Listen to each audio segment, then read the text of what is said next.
Hello, Magical Mummas, and welcome to episode 15 of the Magical Mothering Podcast. Today, I've invited Ashley Winning on to our show to host a magical mothering conversation. Ashley is a fellow HSP, or what we call a highly sensitive person, and she's also a fellow free birthing mom, just like me. So I really wanted to have her on because it's recently been the 3rd year anniversary of my last free birth, my first free birth with my son. So I just really wanted to have a chance to have a talk with Ashley, who talks all about free birth in her own podcast, and she has her own motherhood guidance circle, the Motherhood Circle. So I really wanted to bring her on for a chat with us today. So welcome, Ashley. Well, thank you so much for having me, and congratulations on your 3-year anniversary for your little one. Thank you so much. So, guys, Ashley guides mums who are HSP that want to free birth with extra support to feel aligned in their intuition to birth their own way. So, if you're looking to free birth or interested in this, then I would recommend getting in contact with Ashley, because she would be able to have all of the right information to guide you. So, Ashley, tell me about your journey as a highly sensitive person. Oh, goodness me. My journey as a highly sensitive person has been a long one, and I can, for the life of me, I just remember being always told I'm too emotional by my dad. Yeah. You're too emotional, you're too sensitive, you get your feelings too hurt, you care too much, you need to toughen up. And so my dad's really, he's a manly man kind of guy. And I suppose these are the messages that he was told. Yeah. I have a suspicion that my dad is a highly sensitive person who, over the years hasn't been able to express himself. And I suppose he had to mask some of that. Yeah. I'm just reflecting on that now as I'm 35 years of age. I am only really starting to get to the bottom of being a highly sensitive person in the last couple of months. Like, I did explore it a few years ago, and you kind of forget about it and you just brush it under, and then you kind of feel a bit like a weirdo. I spend, why am I so sensitive? Why do other people, I confide in my friends about things and they seem to just let things go a lot quicker or easier, or it doesn't seem to impact them, or things that are really, really upsetting to me don't seem to really upset them. And I think, I feel so alone sometimes in this world. But the more I talk about this stuff and the more that I, am working in this space now, and the more that I'm researching about it, I've got like 3 highly sensitive books that I'm reading at the moment, and, started to really engage with this. Some of the things that I had to work through, I suppose, recently has been that silly story of, you have to be strong and you have to not show that you're weak. And that's a really, really strong story that kind of attached to me years ago. Don't show any weakness. Don't, everything is like, you have to be strong, you have to keep going, and that sort of thing. And it's really the complete opposite for me as a sensitive person. What happens is I push myself to my limits, and then I'm down for a week because I push myself too far. Yeah, you're crashing. And then I crash. I completely crash. And one of the biggest times and the most vulnerable times that I found myself in is through pregnancy with 3 of my children, or all of my children. I've only got 3 kids, but through pregnancy is my most vulnerable and challenging time. And as well as postpartum and being a new mother, I found it really isolating and lonely. I didn't have any support. Nobody understood me. Nobody understood how I felt. I became extra sensitive and extra vulnerable during that time.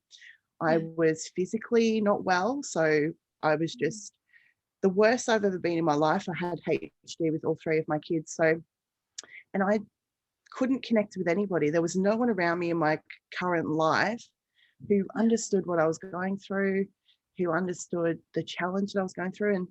And even this last pregnancy, I was like, okay, this time I know what I need. I know I need emotional support. I'm going to get myself a doula, and I got myself a doula. This is what doulas do. They support you emotionally and they support you at the birth. And then I explained to the doula that I need extra support and I'm happy to pay for extra support if we have monthly calls or something. And I found myself not getting that extra support that I had really needed. And being a highly sensitive person and being vulnerable and being a little bit, not feeling well, I didn't have the courage or the strength to say, hey, you said you were going to, I didn't have the strength or the courage to, hold that person accountable for what they'd said they'd Yeah. done. Yeah. Um, and I reflect on that now. I'm able to reflect on that, and look at that Ashley, 6 months ago or 12 months ago in that situation. Yeah. And I shouldn't have had to do that because I did have that honest conversation at the start. And the more that I've kind of started playing around this area, the more that I've started connecting with women who feel exactly the same, Yeah. who have similar challenges happening to me, that were happening to me at that time. But also some of them are being let down in similar ways by doulas who they thought that were there to support them emotionally. And this kind of makes sense because if those doulas that are supporting those women are not highly sensitive themselves, they may be providing the emotional support that their college or what they think is enough for a woman going through this process, but not having that extra skill of being highly sensitive. And this is where I talk about the superpowers of being a highly sensitive person. Yeah. um we're able to feel what other people are feeling so much more. We're able to relate to those women so much more. We care a little bit more than other people can because we can feel it and we can really put ourselves into how they're feeling. Yeah. um and so it was really hard for me to be like, why don't they care? Why do they not care about me? How could they leave? I was really upset and I felt really uh I felt like really let down, Yeah. like they'd done some cruel act to me. In that moment I was really, really, really upset. I can kind of reflect on it now that it wasn't personal. Was this during your um birth or? During my pregnancy, yeah. Yeah. So it was the emotional support that I needed during that pregnancy, Mm. that was really, really challenging for me. Yeah. So it's been an interesting journey, and Definitely. I figure it's really important for me to put my skills at use. And there's been, I've been working in this space for since about 2017 now, and Mhm. it's really now connecting with highly sensitive women. It's like, yes, this is my tribe, these are my women, you're Yeah. speaking my language. And so it's really hard when you're talking to other women and they're like, yeah, it's not really a big deal to me, and you're like, what? And then when you speak to a HSP, it's like, okay, that was the missing link for me. I really wanted to work with HSP women. Yeah, definitely can relate to that. I mean, I remember when I was pregnant with my last baby, who I ended up free birthing, and searching for somebody that could actually understand how I needed to be supported was so hard. And that's why I ended up just doing it with just my family at home. I didn't have any doulas or any additional support there because I just, after interviewing a few of them or just talking or even just me reading their energy, just feeling into them, I was like, nope, nope, nope. And it was just really like that energy of, there's the stages for me is that feeling really alone and feeling really unsupported, and then having to switch out of that, what I would call as my victimhood, and being like, you, nobody's here to help you, is that reclaiming that power of, all right, I've got everything I need within. And like, my husband was a huge support for me within my birth. He was my support person. He was here with me. But my biggest strength came, I remember it so clearly, is just digging down into what felt like into the earth and bringing up strength of ancestry, of deep feminine power from within, and just knowing that that's what I needed to get through. And it's a big shift when you can be able to reclaim that power from within yourself and know that you have everything that you need already within you to move you through. So it would be so important to have a guide that could understand that level, because so many people that I spoke to would just be like, no, don't understand where you're coming from, or how you could possibly do that. So yeah, to have somebody there throughout pregnancy and your birth that can actually feel into your energy and what you're intuitively needing is so important. To to stop those feelings of you're alone, you're unsupported, and nobody understands you. It can really feel isolating. Yeah, and I think, it's important that you mentioned that victimhood as well, because, talking to the women that I've spoken to recently, a few of them felt that they wanted to kind of overcome that victimhood feeling as well. I think, sometimes we find ourselves in that and we feel really powerless. And I don't like the word victimhood or victim or whatever. I Mm. think that I found that some people use it as a way to kind of, maybe narcissists kind of use it as a way to kind of diminish women's feelings and that sort of thing. But there is a space where we do sometimes put ourselves in a bit of victimhood and we feel, poor me, and you're down there and you're really low. But then when you can kind of find that strength and pull yourself out and get what you need, that's when you do feel really powerful.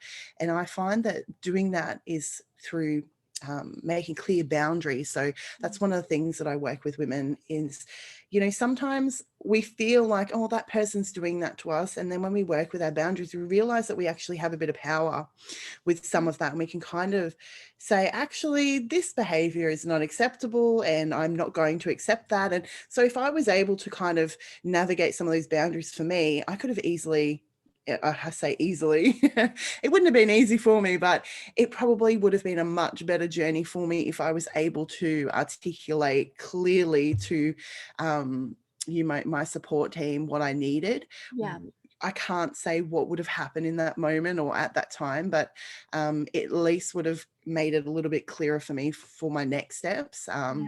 rather than kind of sitting through 6 months of feeling lonely and isolated and alone and feel like I have no choices kind of thing. So those Yeah. are some of the things that I really focus on now, is those boundaries. And I think especially women in the birthing space, those boundaries are really, blurred, because, a lot of the women are coming from hospital systems and we're all in the system, and, we don't really have any boundaries because we're told this is what you're going to do. This is what's going to happen to you.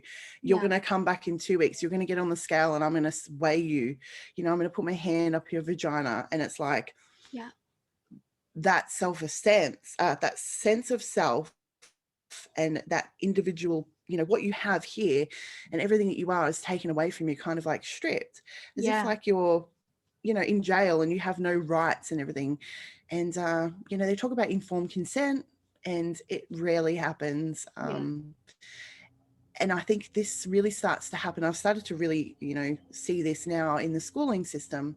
Mm. Now that I've started to unschool my daughter, and, you hear some of these stories and you think it really starts to happen there, when the child has to kind of beg to go to the toilet and put their hand up and ask for permission. And, it's the way and the language that we're kind of taught from a very young age. Yeah. Yeah, so My it's really daughter, we were just interesting. talking about that yesterday, and she was shocked that kids at school have to ask permission to go to the toilet. She's like, do they ever say no? And I said, well, sometimes they do say no. She's like, how could they say no? Yeah. She was shocked because she's never been to school. But um, I was going to ask you, like, what you were saying there about the informed consent and the boundaries is so interesting, because I felt like I had a lot of my power stripped away in my first birth, which was a hospital birth where I did everything that they said and things didn't go the way that I had in my head, because I just had to go along with their plans. And then with my second birth, going into Yeah. that being like, all right, these are my boundaries and this is what I want to happen. And then it not going that way either. And I'd be like, well, I Yeah. went in there with my power and they still didn't listen to me. So then the third Yeah. time it was like, all right, stuff all of you, I'm doing this my way. And that's when the free birth occurred. Well, not occurred, it was very consciously planned. But yeah, Yeah. just that standing up for yourself and then feeling like, oh, the system is not actually supporting my boundaries, nobody's going to listen to me, I have to take this Yeah. back myself. So important. That happened to me. Yeah. Like my first birth, I was the good girl. I went along with it. Yeah. C-section, trauma, concerns. Second time, I'm going to advocate for myself. I'm going to have VBAC. I'm going to do what I want to do. Yeah. I'm asking for these things, or I'm telling them I'm doing these things. And, it was fight, fight, fight, fight, fight, fight, anxiety, crying, Mm. trauma, trauma, trauma. It was just horrible. And at 37 weeks, they called me up and they said, yeah, we're not willing to take you on as a patient. You Mm. have to go find another hospital. And just because they couldn't get me to do what they wanted me to do from the beginning, nothing had changed with my risk or anything. And they have their boundaries, they have their protocols, what they're willing to do. And I think, there's a lot of like informed consent flying around in the birth world and the birth culture, and no is a complete sentence and la la la la la. But let's be honest, like, you've got to realize that they're only going to do what they're comfortable with. Like, they talk about informed consent, it's kind of like a bit of a smoke screen in a way. You can say, no, you can't touch me. But in that environment, it's like as if you were talking to a narcissist. I'm not saying they're narcissistic, but I'm saying you just wouldn't go around those people. If you were setting healthy boundaries, you probably, unless you had to, because they're your family, and every Christmas you get together, you've got to have strong boundaries. But you're going into that environment as a vulnerable person, pregnant, not feeling well anyways. They know this about you. They know the times. And I've had a doctor say to me, we'll discuss this later on and we'll have that fight later on, is actually what she said to me. And I said to her, that's exactly right. It's a fight, isn't it? Unless that's your words. And she's like, oh, well, I mean, and I'm like, exactly, because like, you guys do this and that at 37 weeks, I'm more pliable. I'm going to be tired. You've already said it to me a million times, and dead baby, and dead baby. And let me tell you, I heard it a million times.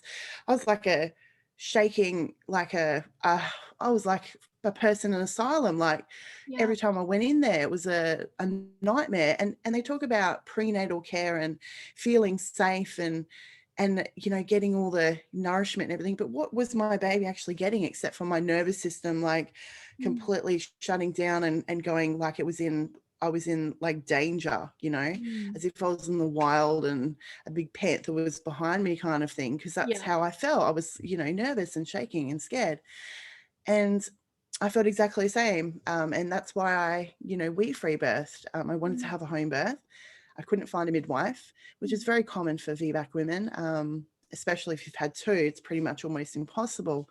And so many women are in the same situation as us, and they find themselves, well, the only way for me to have power and the only way for me to birth safely the way that I want to is to do this at home. Yeah. And then free birth is the option, because we can't find the right support. a midwife to support us, or we can't afford a midwife, or those sort of things. So, but that doesn't help the fact that we still want that support, and we still wanted those things that we wanted. And so then what happens is we're in an even different situation where we then can't access support and medical support and things like that, because, and that's what I'm hearing and it was in my journey as well, I called around numerous midwives, and I think independent midwives, they'll support me, la la la la la. Yeah. But then what happened there was they had their fear, like, oh my God, you're free birthing, oh my God, well, you should worry about this and this. And then I was getting it from them, and I was like, oh my God, I can't win. I can't get the medical support that I want, because they're worried about their insurance, and I understand that. But something that came out from my journey that relates to this, Ashley, as well, is something that we've spoken about before, is the witch hunt. Because a lot of what came out of the woodwork after I free birthed successfully is all of the people that would have supported me. All of the people coming out of the woodworks and saying like, oh, I would have helped with that, I'm a midwife that would have supported that off the books. And all of these different people coming out of the woodworks, doulas that in the time we're saying, oh, I don't really feel comfortable, I don't have the insurance to support this, da da da da. But then and afterwards, all of the doulas that would support it coming out and saying like, I'm so, so proud of you and everything like that. But what we've spoken about is the witch hunt, that everybody feels so scared, and all of these radical birthers are in hiding because we're so afraid of being persecuted for being radical birthers and doing things outside the box. And so everybody's hiding, and we need more voices that are talking about the strength of this and the power of this, to how it can go right and how it can actually lead to less complications than the interventions have. Because we need to make it not so much a taboo subject to talk about, so that there is more support out there. That's a strong belief that I have. We need to stop hiding. absolutely. And it's one of those, it's a really tricky like situation to be in as well, because you bring out the naysayers, and the witch hunt does really happen. I Yeah. wasn't really hiding when I was pregnant. I was pretty open and honest with people. The Mm. people that I knew already kind of knew. I was already saying it before I got pregnant. This is my choice, is what I'm doing, and they kind of knew. So all of my friends who were doulas and that, because all my friends are doulas and midwives and things like that, they were all really supportive of me. But still, when I kind of confided in them, I couldn't. And this is what I found from talking to other women like me in the same situation, is that, and as I'm working with women in this space, is Mm. that they are holding back a part of themselves because they don't want to, they can't talk about their real fears. So there's a lot of fear that comes with birth, let Mm. alone free birth. And when you're taking that radical responsibility, is that you can't really talk about the fear. Like if I'm talking to my birth doula friend who works in a hospital, who's got her own trauma and sees all of these things happening, I can't go, oh, but what happens if this happens? And then she'll get nervous for me because she's really worried about me and the baby, and she's kind of she's trying to support me, but at the same time Mm. she's like holding on by a thread on, wanting to kind of grab me and hold me and bring me into the system, kind of thing. And you're kind of really aware of that as well. Especially being a HSP, you're going to be Oh feeling all yeah. that tension. Yeah. Yeah, and they're being supportive and you love them so much for it, but at the same time you can't, how far you can kind of push it. You're like, Yeah. okay, so it's like you don't say anything to anyone that isn't supportive, but then when you've got those supportive people. So my husband was a really great rock for me. Yeah. He's really calm and chill, and he's the one that was why don't you just birth at home? We'll just do this on our own. You can do it. And I was like, really? I haven't even had a vaginal birth before. And he's like, you'll be right. It'll be fine. I'm like, but That's what if this goes wrong? He's amazing. like, it'll be fine. I was like, how can you be? He's like, what will be, will be. We have no choice anyways. Like, I was like, oh my God. Um, That's and that amazing. scared me as well because he hadn't done the research. So, Mm. as much, because a lot of the time it's the partners who are asking those questions. So, I find that with the women as well, that, either way you kind of do, because if you've got a supportive partner who hasn't done the research and doesn't know the same things that because as free birthers, we're like, researching so much stuff, and we know all of this, that this and this and this could happen, which Yeah. kind of makes it worse, but at the same time makes you feel a little bit calm about it. Yeah. And so I was like, I don't even know what to do if this happens, and you don't even know about this. And he's like, it'll be all right. And I'm like, I felt like I was really alone because I had no one to really confide in those conversations. And somebody else mentioned to me, a pregnant woman who I'm working with, she mentioned something that I thought, yes, that's a wonderful word for it. Mm. Toxic positivity Yeah. is Yeah. really ripe, I find, in the free birth community. And, Mm. like women going for support, and, ultimately no one else can tell that woman what to do. um, and which is why it's good to work with somebody one-on-one, because then they know your whole your story and how you are and that sort of thing. But Yeah. you go into these spaces to get support, and it's like, just tune into your intuition, you'll be okay, it's going to be all right. And you're like, but Mm. is it, like, I don't really know, I kind of need a, and it's like, you're always told to like kind of just tap in your intuition, which is fine. Yeah. But at the same time, there's kind of like this toxic positivity, because we're never kind of talking about the thing, deeply about those things. And as HSPs, we love to talk deeply about things. We love to have that real connection with somebody and be our true selves and let it shine, and sit there and, say all the things that we think, not that, the little surface level kind of stuff that often happens in those Facebook groups, because you don't want to put yourself out there, because if you really put yourself out there and someone Mm. jumps on you, then how will you kind of recover back from that? You're kind of under attack, is Yeah. kind of how it feels sometimes. I know that processing fears was the biggest thing that I had to work through. And that's what I've carried through into my work that I do with women today, is that, yeah, a lot of the work that I do is processing our fears, processing the stories that these fears or conditioning have come from. And a lot of it can be from this life, our childhood, the way that we were raised, and it can be about generational fears or stories that have been imprinted into our family line. This is why we do the ancestral healing and generational lineage healings. and these types of work, because processing our fears is all about embracing them. Is we can't ignore them, we can't brush over them, we can't wash them with positivity and make them clean again. We need to be able to embrace them, give them the love and attention that they are craving, and just with anything that came up when I was free birthing, anything that came up as a fear, or a fear from my husband even, I'd be like, all right, well, let's research it. So then we'll know if anything comes up as a sign or a symptom, or something that comes up as a feeling that isn't right, we'll know how to act on it straight away and what's the best course for us.